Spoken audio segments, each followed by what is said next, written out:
Hello and welcome to part 37 of the series on how to create a chess game with ReactJS. In this part we are going to implement the threefold repetition rule. If you look over here at chess.com, we have a page which explains what the threefold repetition rule is. So if we scroll down here, we see what is the threefold repetition in chess. The threefold repetition rule states that if the game reaches the same position 3 times, a draw can be claimed. A position is repeated if all pieces of the same kind and color are on identical squares and all possible moves are the same, which means that we have some logic that we can implement. What does this mean for our program? Well, that means that we need to keep track of where every piece is every turn and also what their possible moves are. Where do we want to keep track of that? We are going to do that inside of the board.ts.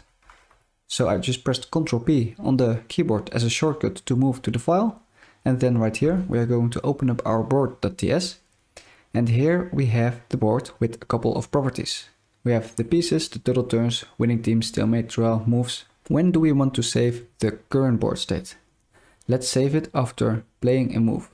So right here, when we have a method play move, if we scroll down to this method, we see that we have a couple of things at the end. We push some new moves, we calculate all moves, we check for draw. And what if we right here say console.log and then this.pieces? If we save it up and then refresh the page, if we open up our console should be empty. And if we now move our pawn to the top, we see that we log something right here. And it's an array of 32 values. Those 32 values are all the pieces. So right here we see all the pieces. And then if we go to the white piece that we just had, the pawn, I think it should be this one. Not sure. However, the pawn should have a different position than it originally had. So if we move down, maybe it would be here, x7, y. We are looking for a y3 instead of 1. So here we have a y2.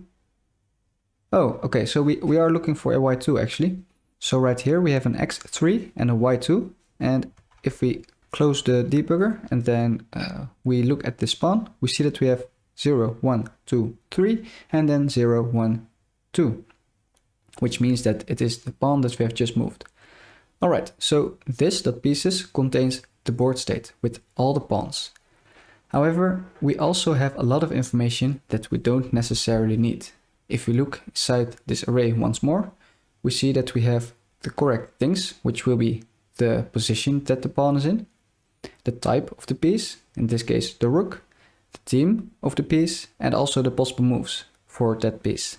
If we go back to the chess.com website, it says a position is repeated if all pieces of the same kind and color are on identical squares, and all possible moves are the same. So we need to look for all the pieces of the same kind, which is in our program the piece type, and color, which is in our program the team type, are on identical squares, which is the position of the piece, and all possible moves are the same. And that is the same as that we had in our program, because those are the possible moves. If we look at the piece model right here, we see that we have those properties.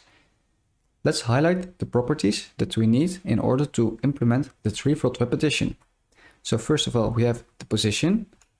We need that one. And then here we see the type that's also needed. We see the team, which we need, and we need to see the possible moves. So we also have 2 properties which we don't need, the hasMove property and the string property, or the image property. So if we save the piece array that we had, then we would also save the image and the hasMoved properties for every piece. That means that if we go back to our application on the right, in this array of 32 objects, we would have 32 times 2 the properties, because every piece has those 2 properties, which means that we have 64 more properties per turn, because if we now move a new pawn right here, we see that we log another array, which is also 32. So we need to save a lot more data than we need to. It probably won't be too bad for the performance, and we might not even notice it.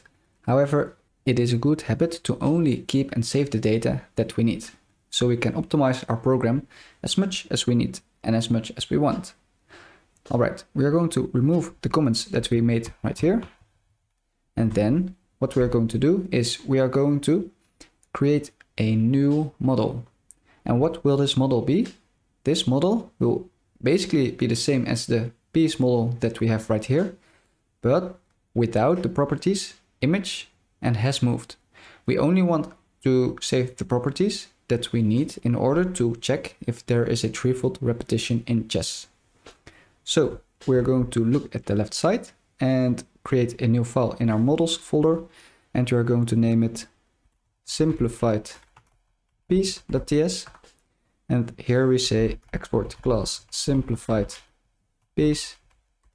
And then we also want a constructor, which will be empty for now. And we are going to add some properties to this piece. We are going to copy over the properties that we have right here, which will be those 4 properties. Then we are going to paste them inside of the simplified piece right here, like so. And then we get some errors because they say, hey, we don't know what this position is and the piece type and the team type. So we need to import some stuff. If we press Ctrl and then dot, we can automatically import the position, but we can also add all missing imports. And if we click on that, we see that we automatically get all the imports at the top of the file right here, which is great. However, now we get another error, and that is because we have some properties right here which are not nullable, but they don't get a value in the constructor.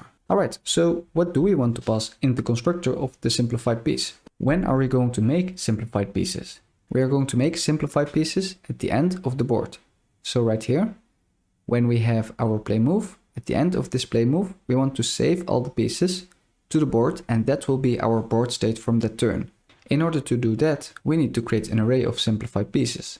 And this array of simplified pieces is actually a simplified version of the normal pieces, which we have right here. Here we have this.pieces, which is a type of piece array. So in our constructor, we want to add a piece, which will be of type piece. And as you can see, we also automatically imported the piece type from the correct folder at the top. And then right here, we want to say this.position is equal to piece.position. And then the same for the type. And for the team, piece.team. And then possible moves is equal to piece.possible moves. However, we don't want to just assign the possible moves. We want to clone them, because then we know that we are not having a reference to the value, but we have the exact value. So we say possible moves.map, and then we want to map each possible move to a new possible move by saying pm.clone, like so. And then we want to do the same for the position right here, position.clone. All right, now we have our simplified piece, and we have assigned the values in the constructor of this piece. Let's put this in a new line so we can see what is going on in one line. Now that we have the simplified piece, let's try and use it. If we go to our board right here, we console.log this.pieces. Let's refresh the page once more, and if we move our pawn up, we see the array which holds pieces which have all the properties. So what happens if right here we say const simplified pieces, like so, is equal to this.pieces, and then we want to say .map p, and then we want to say new simplified piece, and not simplified pieces, but simplified piece. And then we want to pass in the piece that we have right now as a parameter. And right here we get an error, and the error says cannot find name simplified piece. By pressing Ctrl dot, we see that we get an import from simplified piece, and if we press enter, we automatically imported that line. All right, so we are also going to wrap this on a new line, and then right here, we don't need to add a uppercase character right here. We want to make it lowercase. What we do want to do is in this console.log this.pieces, we want to console.log simplified pieces. Let's save it up. And now if we refresh the page and move the pawn in the same position, we see that we still have an array of 32 pieces. However, if we look at the first piece, we see that we get less properties. We only get the position, the possible moves, the team, and the rook, and the type, which is a lot better because now we are not displaying or saving information that we don't need. We only have the information that we need, which is great. We are getting one step closer. However, this is only one board state. We need to keep track of all the board states. How are we going to do that? Well, in order to do that, what we can do is we can go into our board right here, is add a property, board history, and then we want to give this property a type of SimplifiedPiece array, and then we are going to use a 2D array because we want to have an array of SimplifiedPiece arrays, because we want to have an array of simplified pieces, which means that we have one array for each turn and then one array for all the simplified pieces.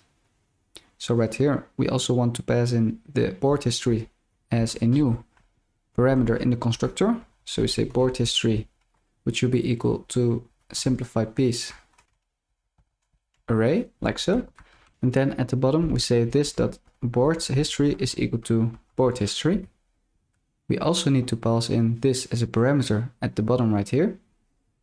So we add colon and then we add this dot board history, and we add a tab to here as well. And then we also need to update our constants, because right here we also need to pass in an array for the board state history. So we say empty array, like so. And then what we can do is right here, where we have created a new constant for our simplified pieces, we want to say this dot board history dot push and then simplified pieces. And what happens if we then log this dot board history? Let's save it up and try it out. If we move this pawn right here, we see that we get an array which contains one array of 32 elements. Great. What happens if we move another pawn? We see that we now have one array which contains two arrays of 32 elements, which are the pieces that we are moving. We can also move a couple more pieces. And what happens if we take one piece? If we take this piece, for example, we see that we have first a lot of arrays containing 32 pieces, and then the final array only contains 31 pieces, because there is one piece less that is needing to be saved. Neat. But how are we going to compare those arrays with each other? Well, we could write some code for that, which will look if all the pieces have exactly the same position, the same theme, the same type, the same possible moves.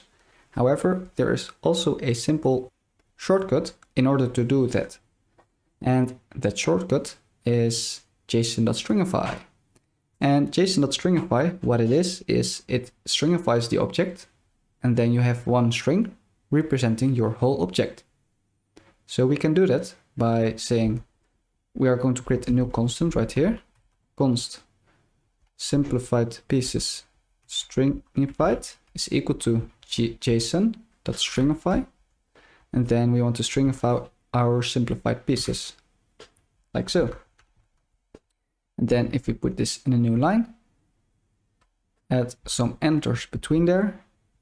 Right now we have a variable which is simplified pieces stringified, and we can also push that inside of our board history. Well, we cannot actually push it because it says, hey, this is not of type simplified piece array, but it is of type string. All right, so let's wait with that. Let's just log it right now and see what happens. If we now move our pawn up, we see that we get one big string containing all the information for that board. All right, and what if we now move another pawn? So let's move this pawn. We get another string which contains the whole representation of the board. Cool. So basically, if we compare those two strings with each other, we should be able to tell if the board position is the same or not, right? Well, yes, we can. However, this solution is not the only solution. You could also implement some logic which will look between the simplified pieces. So say this class right here, it will look if its position is equal to the position of the other simplified piece in another board state. Same for the type, the theme, and the possible moves. However, we are going to stick with the json.stringify method right here. So we want to push this stringified version into our board history. So instead of logging it, let's push it right here. And now we can remove the log. And now we also need to change this into a string. and then also this into a string. Great. And then at the bottom right here, we see that we get an error because we are no longer assigning it a string array. We are assigning it a single string. So right here, we can remove the second array like so, and we can save it up. And now if we move to the bottom right here, we see that the error is gone. And let's log the board once more, like so. And then if we refresh the page, we see that we have one array which contains the position, or well, the board state. What if we move a second piece? That one array is now one array of two values. And it selects the value automatically, which is not helping that much. However, here we see 0, and then here we see 1. So those are the two board states that we have in our board state history right now. And when we continue the game, it will just fill it up. It will just continue filling up the board state history with all the moves that we play. So if we play a lot of moves like we do right now, and we go to the bottom, we should see a big number. I think it's something like 12 or something. And let's see what we have right here. Here we had that move 9. So right now, this array contains 9 board state histories, which we could compare to each other in order to see if there is a threefold repetition. We are going to look at how to compare the board state histories with each other, so we can know if there is a threefold repetition going on. We want to compare the board state histories. In order to do that, what we are going to do is we are going to change the type of the board state history that we have right now. If we scroll up right here, we see that the board state history is a string array. Instead of having this be a string array, what we want to do is we want to create a type which will act like this. We want to have an array where the board state is the index and the value returns the amount of occurrences, if that's correct, or double R. I think one R, occurrences. Yes, so we will get something like this will be board state A is equal to 2, for example. And then we will have another board state B, which will be equal to 1. And then one non-existing board state, so one that we don't know yet, will be equal to undefined. And then when we see a board state A, for example, then we say, hey, you know what? Board state A is increased by 1. So that means that this board state right here is becoming 3. So we want to get a type where the board state is the key of this array and the number on the right side is the value of this array. We can create a type for that, and that type will be an object. So we're going to remove the string array right here, and we want to say object, and then inside of here we have an array which has a key of type string, and this will return a number. And we are also going to add some spaces right about here. And right now, let's zoom out a little bit. We can remove the comments right here. And right here, we want to copy over this type and we want to put it right here. At the bottom, we get an error because it says, hey, we cannot push this simplified piece of stringified variable into the board history because this is no longer an array. It is now an object which is being indexed by a string array and returns a number. Before we are going to fix that, the first thing that we are going to fix is our constants, because this is no longer an array, it is now an object. So we pass in an empty object to our initial board state. And then right here, what we want to do is, let's first of all log this board history. And we remove the board history that push simplified pieces stringified. All right, what if we log this and refresh the page? If we move our pawn up, we see that we get an empty object. All right, so what happens if we want to try and access the value from array? Well, this is just a name, and this will be equal to this.board state history, and then we want to index the value from the simplified pieces stringified, like so. we now refresh the page. We do also want to log this into the array. So let's do that again. And then once we move one piece down or up, we get undefined. All right, that's fair because we haven't assigned this a value yet. Now what if we assign it a value? This dot board state history, and then we want to index the simplified piece stringified is equal to 5. If we now save it up and refresh the page, if we now move our pawn, we get the value 5. Well, that's cool, because right now we can just ask the board state history, hey, for this exact piece stringified, give me the number. All right, so how are we going to implement this threefold repetition logic? We're going to do that by saying this dot board state history and then simplified pieces stringified is equal to undefined. So if it does not exist yet, then we want to say this dot board state history simplified pieces stringified is equal to 1, because then this board state has occurred once. We can remove this and this as well. And then we can also remove the console.log. Then we say else if, or not just else if, we just say else. Because right here, the board state history is undefined, but right here it is not undefined. So we know that the simplified pieces stringified key is in this board state history. We say this dot board state history or board history, and then simplified pieces stringified is equal to plus is equal to 1. Would that work? Let's see, let's find out. What if we console.log this dot board state history, like so? And now let's save it up. And if we refresh the page and move the pawn up, we see that we get one object right here, which has one array with one value. And then if we move the enemy pawn, we see that we get two objects right here. And then we also get two values, 1 and 1. And let's try and recreate a state that has already occurred. So if we move the knight here, the knight there, the knight here, and then move this knight there, we should have only ones. 1, 1, and then right here 2 ones as well, right? Let's see. Yeah, all right.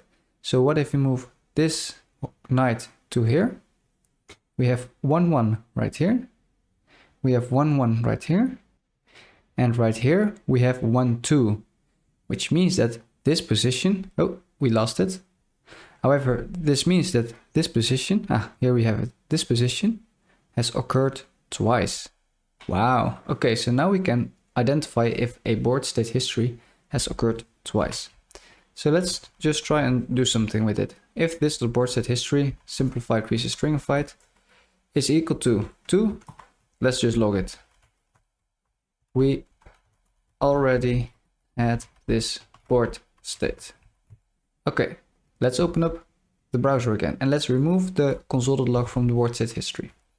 If we now move our knight to here, move that one to here, that to there, that to there. If we move this knight to here, we should get the message that this board state has already occurred once.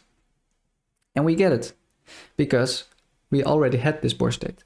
If we move this knight to here, that also is a new position that has occurred twice. As you can see, we get the same message twice. What if we move this knight to here, this one to here, and then this one to here? We still get 2 because we are not logging the third time that we have this position. However, if we move this knight to here and this one to here, we see that we get a 3 because this is the third time, or well, this is the second time that this position has occurred.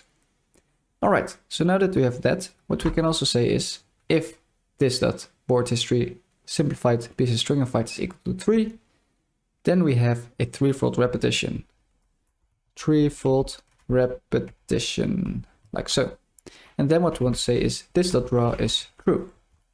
All right, so let's see. Right here we had our pieces.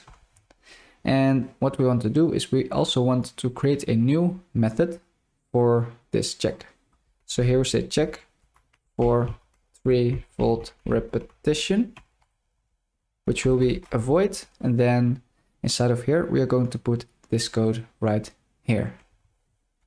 We are going to call this check for threefold repetition, and I've copied over the code with Ctrl X, or I've cut away the code, and then I'm going to paste it here with Ctrl V. And now if we save it up, and let's try and get that threefold repetition. So here we have 1, and now if we move it up, we have 2, and it's already 3. Is it correct? Did we do something? Wait, let's do this one more time. 1, 2. Okay, so I counted it wrong. So this should be 3. Yes, and then it's a draw. Great. All right. So this basically is the threefold repetition. Let's try and see how this works when we play a full match. Let's hope that it doesn't slow down our program, because we are saving a lot of strings. We're going to zoom in a little bit on this chessboard right here. And right now, if we just play a match,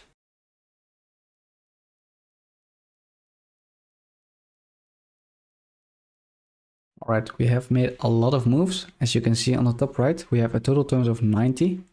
And let's just end this game in a draw by having insufficient pieces. So right here, if we make this one a bishop or a horse, it should be a draw, right? Because we have implemented the logic for insufficient material in the previous episode. However, I just saw that we do have one bug, which is if you have a pawn and then you upgrade that pawn into a knight or a bishop, then that turn it should already be a draw. However, as you just saw, we were able to move our bishop and then it was a draw.